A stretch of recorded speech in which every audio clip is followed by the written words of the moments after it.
in the worst case scenario, that there's a snatched operator, which is a high possibility because of the type of environments we work in behind enemy lines, carrying out the covert role that we do.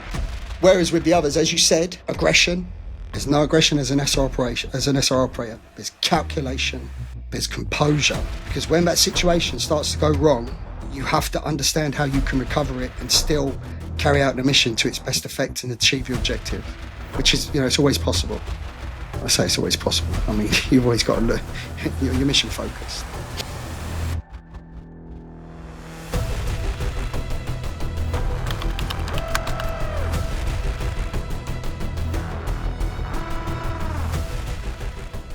Hey James, back for another one. How you doing, buddy? All good, mate. You, mate? I've just been out catching some sun. Yeah, you're telling me. I thought I was the duty dark guy, but I've been relegated all of a sudden. Up bronze. Is that what it was called? Up bronze, tops off, tats out. That's what it's all about. James, I've been reading a lot of the comments on different social medias that we both own, and I see a lot of comments on what people presume SRR is from an identity standpoint. Mate, do you understand what I mean by that? Yeah, but see, I mean, I don't know. I'm getting the impression that there's a lot of former operators on social media, SRR operators. I mean, from the way they're talking, I actually challenge some of them. I actually say, look, okay, I mean, you're throwing in a few terms such as, what the SRR was referred to as, different terminology, and you're talking about different skill sets, etc. But I just can't seem to throw off the hunch that, you learned all this because you served me up my Pusser's cheesecake in the canteen. And which, if you did, I got nothing wrong with that because Pusser's cheesecake is good. It's hoofing, isn't it? Yeah. Especially if you're about to just go and memory, actually. If you just came back off Dartmoor, stinking.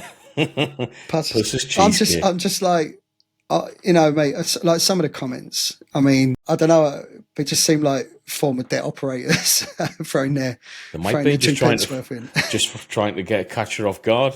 So I guess how I'm going to formulate this question, because I really want to nip it in the bud today, and you've got the knowledge to be able to give people a true and accurate concept, understanding of what SRR actually is. And I'll put it this way. From an identity standpoint. Sorry, can I just say? Yeah. That's a good way of putting it as well. What it is, not what it does. Because listen, I'm never going to go into exactly what it does. As much as the people try to push it, as much as the questions get fired out there, I will never go into exactly what it does, because the SRR is built on the compartment. Okay, that's what it's built on. But that is the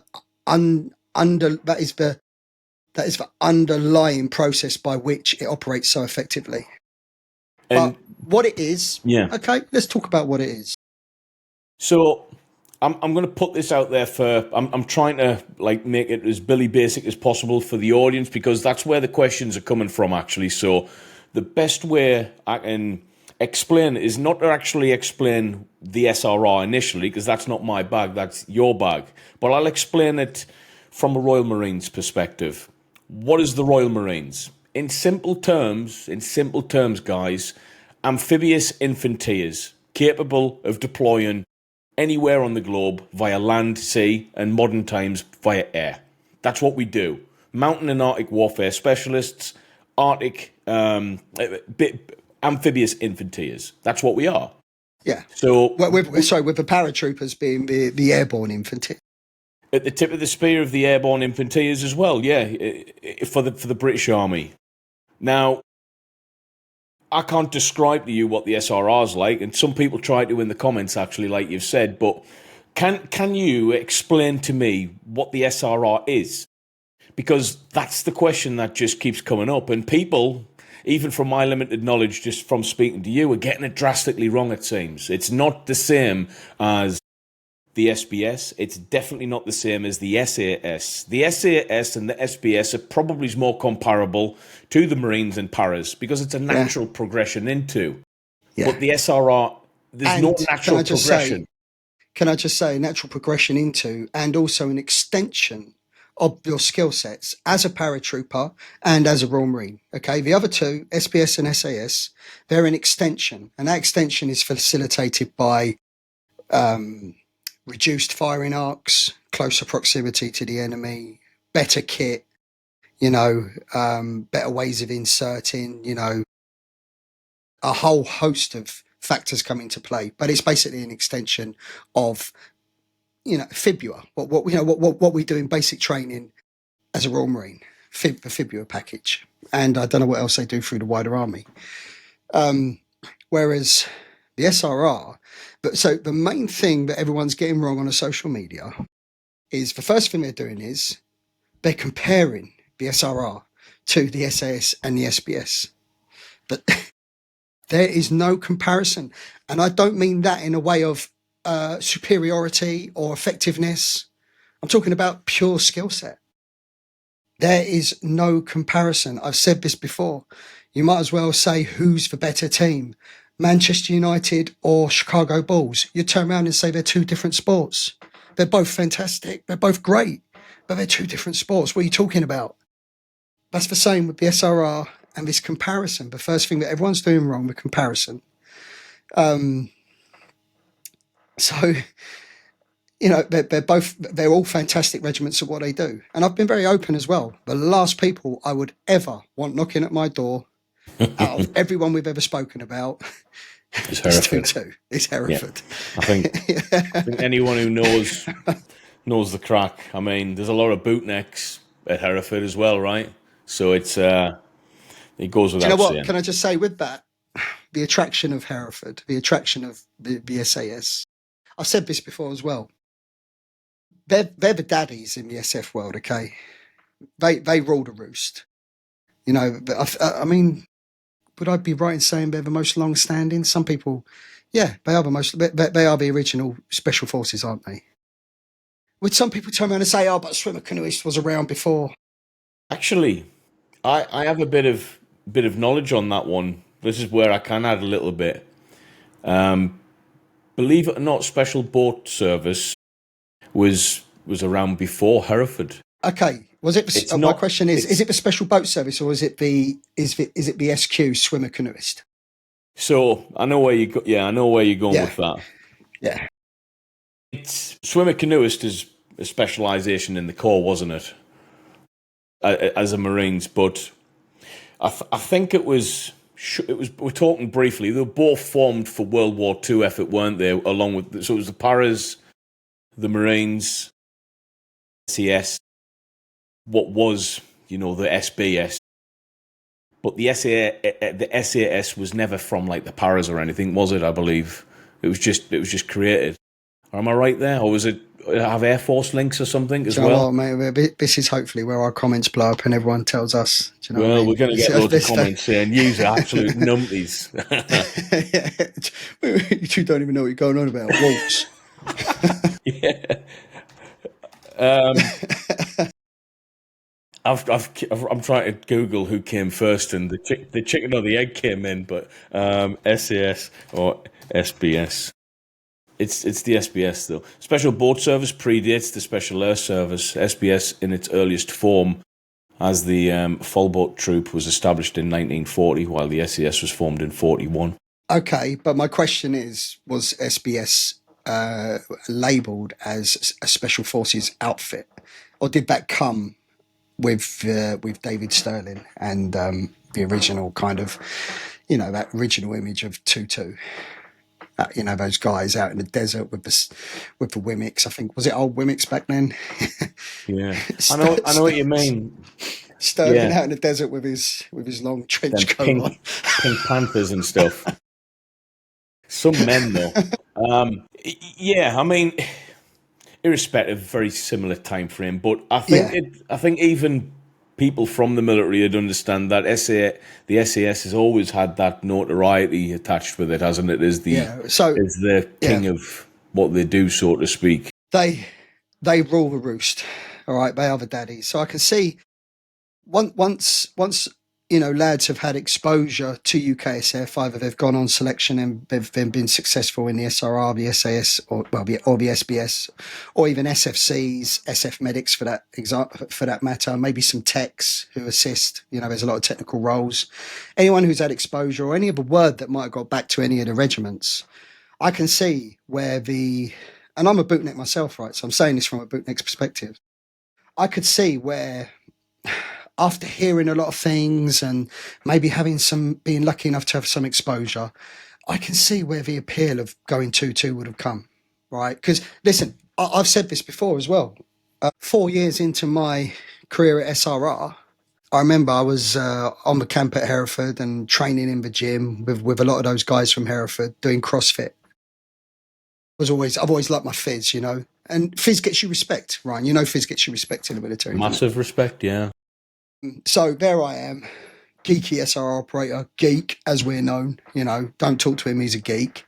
That's what it's like. But I would have the respect of a lot of the 2-2 guys in the gym because I'm good at phys. I can lift. Yeah. I'm pulling a 200 kilo deadlift plus. I'm doing 25 pull-ups in one go. I can do muscle-ups on the rings. I can do muscle-ups on a bar. I can do snatches. All of a sudden, you're now accepted. Accepted to a degree. Mate, physical dominant environment, isn't it? It is, isn't it? It's a Lions environment. Very much a Lions environment. And they would sometimes talk to me and say, have you considered, coming over to us? Because there are the opportunity, like there is for them to come over and do what we do, go through our selection process and learn our skill sets. There's the opportunities to do it the other way. Is there really? There is, yeah. And do you know what? It was around this time in 2014 where I was beginning. We've gone through the whole mental health thing as well. 14, I was beginning to, notice I was suffering with mental health, and I was maybe looking for something to try and focus on to give me that, so that lion could not catch up with me. Remember, I talk about that lion. Yes, yeah. I mean, you pretty much tackled taming that beast by putting yourself on, it seems, hard selection courses at the time. And ops. So, yeah. And I was actually really considering going 2-2. I was like, do you know what? No, not leaving SRR, but seeing if I could go transfer to the jungle, package or something. do the 2-2 selection, and then get put into a 2-2 squadron as a 2-2 operator, with my SRR skill sets, and see where that would take me. And has that been? I don't know. Do you know what? I don't know of it ever being done. I'm not sure if anyone has tackled it. Yeah, I can't attest to that. But so the law was there for me. The 2-2 ruled a roost in that environment. Okay, I think that the reason I'm taking your word for that more so is because we have a natural inclination to pool. Being bootnecks, don't we? That's it. You imagine, Ryan, I did in the beginning because when my first buzz for SF came around, that's what it's called. I've got the buzz for SF. You hear lads talk about it in that specific way all the time. I've got the buzz for SF. I've got the buzz for SF. That's kind of the precursor to going on a briefing course and then, going on selection. I did my SBS briefing course. So my initial thoughts, whether it be for a feeling of allegiance or that's the natural path that everyone does, was SB as bootnecks. So to kind of define the difference of what SRR is in comparison to those very aggressive infantry at its core units. Fantastic in what you're saying. Straight away, let me pick up on that by using words like aggressive. Polar opposite. SRR is not aggressive, okay? It's calculating, it's strategic, it's risk evaluating. There is no room. The room for aggression with SRR would come in if you have the situation of snatched operator, which is, it's a high possibility because we work. Listen, you imagine in the wider military as a Royal Marine or wider army in Sangin Valley on my Herrick 7 tour, I am going out on the ground a gang of 60 of us, 2 troops, okay? I've got the support of at least 40 people back on camp. My heavy weapons troop with 50 cows, javelins, 105 shells from the wider army artillery. You're in a big gang, okay? The other end of the spectrum with that with the SR is you are on your own, okay? You may have another operator proximity to you somewhere, maybe within 50 meters, somewhere in whatever area you're working in, but you are on your own. Now, the dynamic of that, Ryan, imagine that from a soldiering perspective. That's where the kicker comes in with SRR, okay? You've been so used to patrolling in an 8-man section, in a 4-man fire team, in pairs, now. That confidence comes from that feeling of you're almost like a bubble. You're a good lad within that role. You know that. I was a LMG gunner to start. I knew, I've got this. I know the guy in front. He's hoofing. He's good as well. Like you're all, your place. You feel comfort within your place, but your place there is, it's you. It's you. It's you. Right? We all have fuck ups sometimes. I've had 1 or 2. The section covers for you, and it really can, and it does sometimes. I've had it. Here, let me spin a little deal, which I think I can spin. It's not really, I've had it in certain theatres where, I've had the bird up in the sky, eyes on me, being controlled by another nation. We've got this asset, they're supplying us with this facility, this asset, and my ops officer, who's on the desk controlling the whole operation, would say to the bird, right, yep, see that car there on your camera? It's all the heat camera. My guy's going to get out of that, and he's just going to take a little wander around wherever he's got to go. Can you just keep eye on him so we know where he is? And as you get out of the car and you start wandering and you're off on your little mission, because that's what it is. I mean, you're on ops. You're off. There's a target. There's a subject. There's an objective to achieve. And the person on the other end of the camera who is controlling the aircraft and has a radio link with us could not get their head around the fact that you are out there. There is an operator out there on his own with zero backup, effectively. Be like, well, hang on a sec. Sorry, you want me to keep eye on that little heat source there? Yeah. Just keep eye on him where he goes. That's one of your guys. Yeah. Well, where's his QRF? Where's his fire team? That's the only guy. Yeah, he is his own QRF. He's his own fire team. So listen, I digress slightly. So with regards to the aggression, you mentioned aggression. Aggression would come in as an SR operator in the worst case scenario. In the worst case scenario, that there's a snatched operator, which is a high possibility because of the type of environments we work in behind enemy lines, carrying out the covert role that we do. But whereas with the others, as you said, aggression, there's no aggression as an SR operator. There's calculation, okay? There's composure. Because when that situation starts to go wrong, you have to understand how you can recover it and still carry out the mission to its best effect and achieve your objective, which is, it's always possible. I say it's always possible. I mean, you've always got to look, you're mission focused. So to kind of further compare, I know we do a lot of comparing. Mm-hmm. It's not like out of... We're doing the one thing I said, but people shouldn't be doing, but go for it. So at some point during operations with Poole and Hereford, things are going to go loud. There's not necessarily a going loud period. If it is, it's went wrong with you guys. If it's gone loud, it's gone completely wrong. So that's the big difference there. It's like you guys... As an SR operator, I never went loud. The loudest I went was on a range. So it's like... From all of the guys from a soldiering background watching this, asking questions, and the guys who are not asking questions based off soldiering experience, just off their want to understand it better, is there anything that you could showcase, anything you could watch that would go, see that there, that's probably a lot like what we do. Or, I mean, let's put it this way, there's, I'm trying to think of a film now.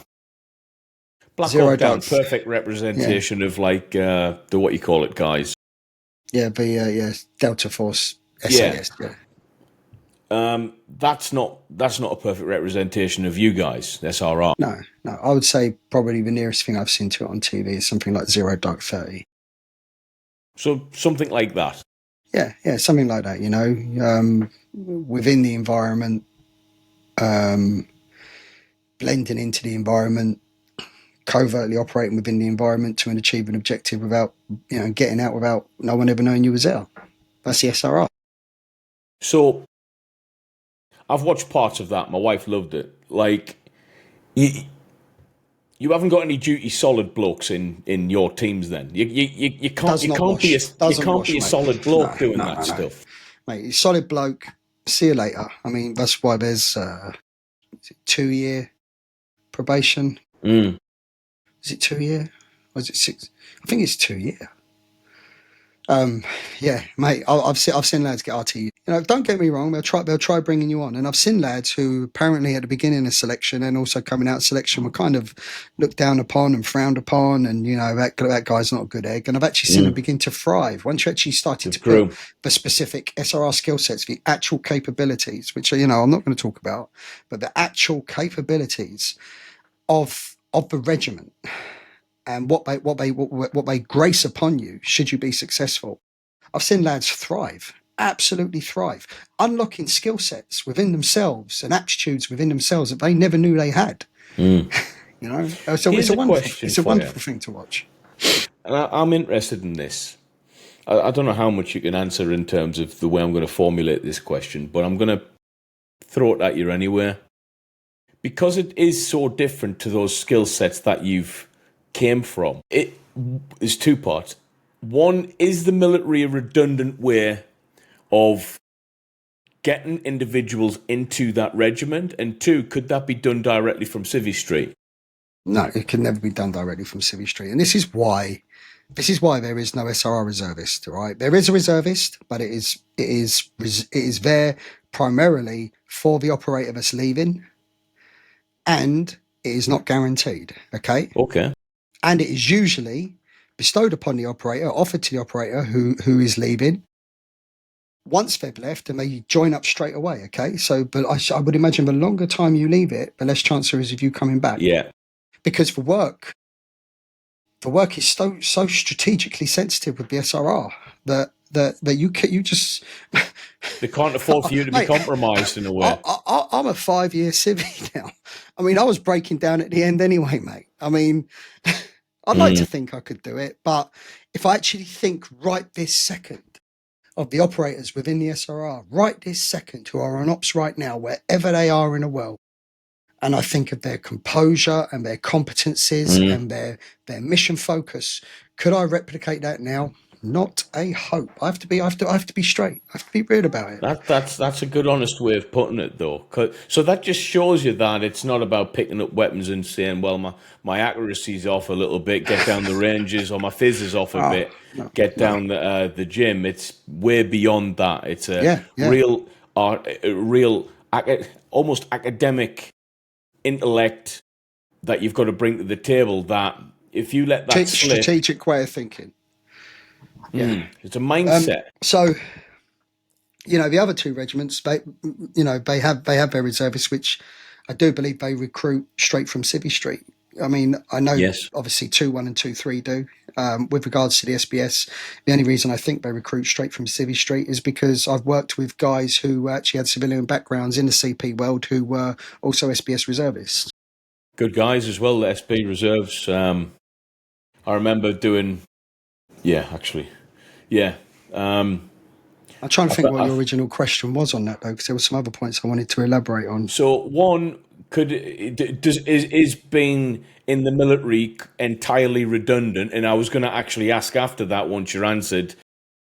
If not, because a lot of it isn't transferable, really, it's a new thing entirely. What did you bring to the table from your previous military career? Okay. What makes it worthwhile from coming from a certain background? Because soldiering wise, it's different. The application or the transferable skills of the ability to navigate through terrain. But navigation is a huge part of being an SRR operator. But navigation you can only learn in the military. So bootneck, really, because even paras don't really navigate that well from training. It's tactical navigation, Ryan. Tactical anyone can go from point to point, but how do you go from point to point using the ground to your advantage? They're the military skill sets that get transferred over. Things like that. Okay, yep. Weapons as well. Okay, as a civvy, you're not going to have much exposure to weapons. Although I never used my weapon as an SRR soldier, and but the aim is not to use your weapon. The amount of weapons training you will actually do is through the roof, especially with your personal weapon, which is usually going to be your pistol. At the time when I joined, it was a SIG, and it moved on to the Glock. So in the event of, you're going to be shit hot at what you need to use and do at the time of... But those ranges with BSRR, man, I remember doing a range with BSRR. I remember when I did my CQB phase with BSRR, and I remember my instructor, I had two instructors. One was an SRR operator, head of cell, and the other one was a draft given to a 2-2 guy to come and also instruct us. That's good. There's a lot of crossover. And that 2-2 guy, you imagine how many rounds he's got down. Like, I'm talking like a time served 2-2 guy. And I remember the day he actually turned around and said, do you actually realise how many rounds you guys get down range with a pistol as on your course? It is there. I haven't seen anything like it, even in 2-2. Right. And we can wake up that morning. Let's do whatever we want. Let's drive around with weapons in the back of our vehicles. You know what I mean? Christian Craighead did he just happen to have his all in the back of the car? He was on holiday. I mean, I don't know, but so you will get the rounds down, but you're going to get a lot of rounds down in the event, but you have to get those rounds down, and you have to get that range, those range assessments and meet that criteria, because when the chips are down and it does go hot, should it go hot, but your arcs are going to be in the areas you're operating in. You're not talking your usual fill firing arcs. I mean, the arcs are going to be reduced dramatically. But here's a funny way of looking at it. I remember the operations that I used to do as an SR operator, and I'm not talking so much about the surveillance ones, but more the ATR ones. The ATR ones were great fun. Okay, I mean, you what was it you said? I'll watch your whole family eat dinner. Yeah, Theo Von.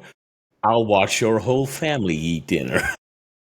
You become a that's like a reality for you guys, mate. Honestly, and.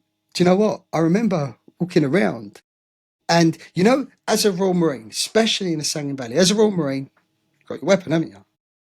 And it gets drummed into you. This is your primary concern. Yes. My weapon, my kit, myself. My weapon, my kit, myself. And that weapon becomes the thing that is at the forefront of your mind all the time. It really is, yeah. As an SR operator, mate, I know where my weapon is, but that's not your main thing. It's nowhere near my mind. One, because the mission at hand, but two, because I know I'm so competent at what I do, and my level of training is so high in what I do that this here, although I've got it in case of a last resort, this is getting you through it in a very different way. This, as an SR operator, this is your primary weapon in front. This is your main weapon. What would it feel like? I'm just trying to nail down the concept of this whole beast. I think I want to. Right, you're not trained now as an SRR operator, but you've been pinged randomly to work alongside someone who's doing something like what you've done before. Yeah. What does that feel like? Watching this guy crack on, are you going, what the F is this? Mate, are you pinged straight away? Mate, the first thing you're probably going to do is keep fucking tripping up and falling all over the place in the fucking dark, mate. Do you know what I mean? Okay. Because listen, walking in the dark, that's a skill on its own, isn't it? Yeah, it is. Yeah, I wasn't very good at it, to be fair, mate. But I'm telling you now, when that's all you ever do, and that's all you'll ever do as an operator in the SRR, you'll just be working in those dark hours. You turn into a vampire, right? Really. I mean, literally, the dark is your main weapon. I talk about main weapons. The dark is your weapon. Okay. So I remember, doing certain routes, etc., through certain operational theatres with my team and being led, or maybe having the privilege of leading, which I did a couple of times. I had some, I had some operators, really capable operators, my seniors who had the faith in me to lead some fantastic high level, high risk, high impact operations. Are we? And sorry, mate. that's all right. No, carry on. I want to hear that. So I just remember you become very, very good at walking in the dark. Right, sorry, that was what I wanted to ask. We're not talking like you've got a Gucci helmet on with NVGs that you can see everything here as well. No. Because this is where I'm thinking it's like it changes the whole game up. Like you've got none of this stuff, have you? Mate, everyone's having a vision of the 2-2 guy with a Gentex helmet. Mm. And I don't know what generation NVGs they got now. I don't know what it is. Someone comment. You've seen them on, mate. You see some of the footage that's released on YouTube, and you go, them things are turning night to day. I mean, it's not like the monocles we used to have in the Corps. Remember them bloody one pit monocle things? Yeah, mate. They were all right. No. Hey, listen, don't knock, mate. That monocle. Did you like the monocle? Did you? Mate, I'm telling you now, mate. Don't knock it. That can be your best friend as an operator. Yeah, something like that. Mate. It's easy. My eyes are my main night vision. Okay, I'm adjusted to this environment. Okay, I've got my night vision in. If I'm in an environment where a car's going to come past with its headlights, just don't cover. Cut it. And then, if you've got your night vision around your neck, quick look up, quick scan down. You're just using it to check, all right?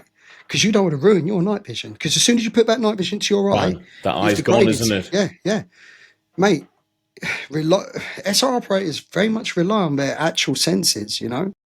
They rely on their vision. They rely on their hearing. Mate, again, we're using references. I mean, you turn into a fucking cat. It's so. Forget about all the technologies and stuff and assets and everything you're utilising. The role itself as an individual on the ground is very much harnessing all of these natural, primal, manly things. You have become. We're talking about this on one of the other podcasts. Mate, you're a stalker. You're a stalker. Yeah, but a bloody good one.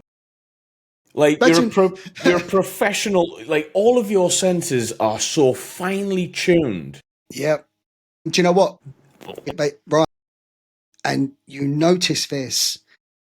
Like I said, I've had the privilege of working with some of my seniors, the guys that I joined their squadron, and they went on through the ranks and they became late entry officers, reaching the rank of major and captain.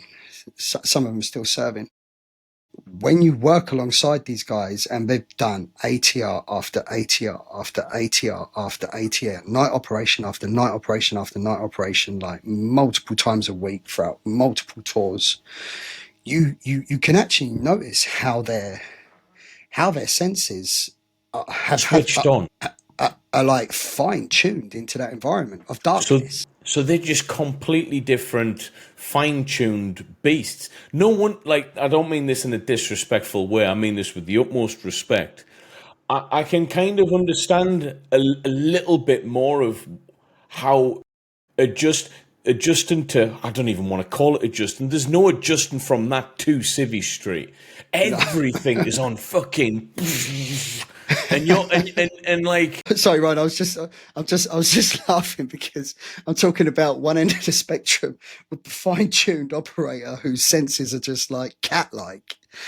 And then I remember in selection a bootneck I was with, he ended up becoming an operator. He's still in now. Again, stupidly competent, but on the course, the other end of the senses spectrum, I think he knelt down next to an electric fence. God and, almighty. and it didn't quite touch him. It was like brushing his face. He was like, he thought it was a fly. So he went, he stuck his tongue out. And it fucking zapped his tongue. So what you're doing is you go, you know, the beginning stage of being on selection to that finely tuned cat-like sneaky beaky stalker. Sounds like such a good. I would love to have that fine-tuned skill set, but where? I mean, that's what. Where do you use it now? Unless you want to become like a Theo von Peep and Tom. Yeah, this is mean, it. Or yeah, unless you want to, I don't know, become some sort of like agent burglar, or something. you know? Or yeah, just so.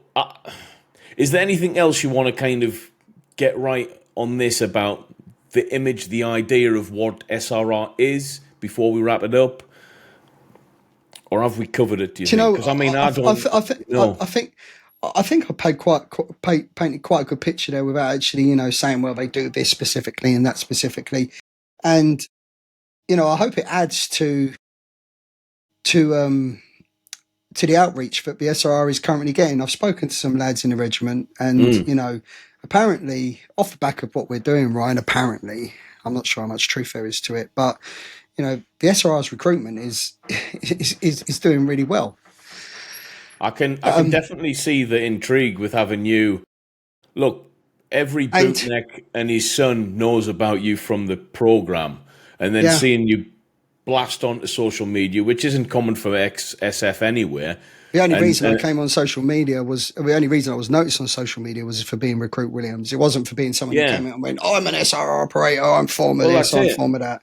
I was Recruit Williams. You know, I can definitely see the intrigue. I mean, I've spoke to you offline about I rejoined the Corps off the back of watching that program. Primarily, you as the forefigure of that program. So, I'm a statistic for joining the Corps because of that. So if people are going that route, hey, I can definitely see that happening. And well, some of the guys in SR recruitment, you know, they said to a lot of the people coming up, "How did you hear about us?" And some of them are actually turning around and saying, "I actually heard about you from watching that James Williams, and I'm intrigued as to what you guys do." Now, if that is getting someone onto the briefing course and onto selection and eventually becoming an operator, let me tell you this, Ryan.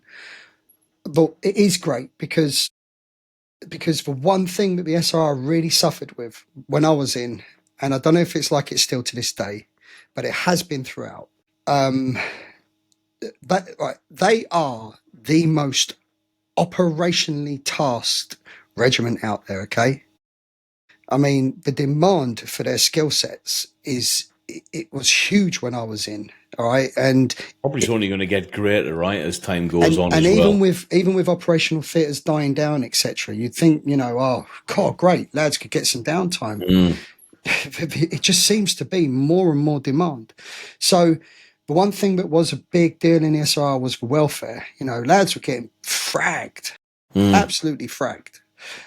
So if more numbers can come through, and if this, you know, I feel great for that. I don't feel great that the SRR is, you know, maybe having a recruitment surge because of me. It's gone. You know, I feel great that the lads in the regiment who work incredibly hard might now be able to, you know, distribute their time a little bit better. You know, maybe spend some time with their families. No, I know it'd be a slow burner. It's a positive, nonetheless, right? It's a positive, which is part of the original aim of this whole thing. Look, we weren't wanting to set this thing up for anything negative. It was just about positivity, getting amongst it, doing your bit in your own unique way. You're giving back, really, in some way, shape, or form, which is a nice thing, you know. I think. So yeah. Thanks for answering that. I mean, it's really difficult to answer anything to do with the SRR, and I've Do you know learned what? to know If I was to talk about, if I was to take a known SAS mission, if I was to take the Iranian embassy siege as an example, a blueprint of what the SAS does, and then if I was to, be able to talk about a you can't bend it, belt and braces, every single capability deployed, every single capability, maximized to its greatest effect, and every objective achieved, SRR operation, then it'd be, then the picture would be painted better. But that's simply not what's going to happen. No, I don't. I actually don't ever see it going that way. And personally. I say again, because the SRR, they are built on the compartment. Now, they're built on the compartment. When I was in, there was parts of the SRR which I did not know what they did, and within those parts, people didn't know what other people were doing. The compartment within the compartment within the compartment, and that is how. And everyone respects that as well. Yeah, they do respect that when you're dealing with the level of strategic importance that they're dealing with.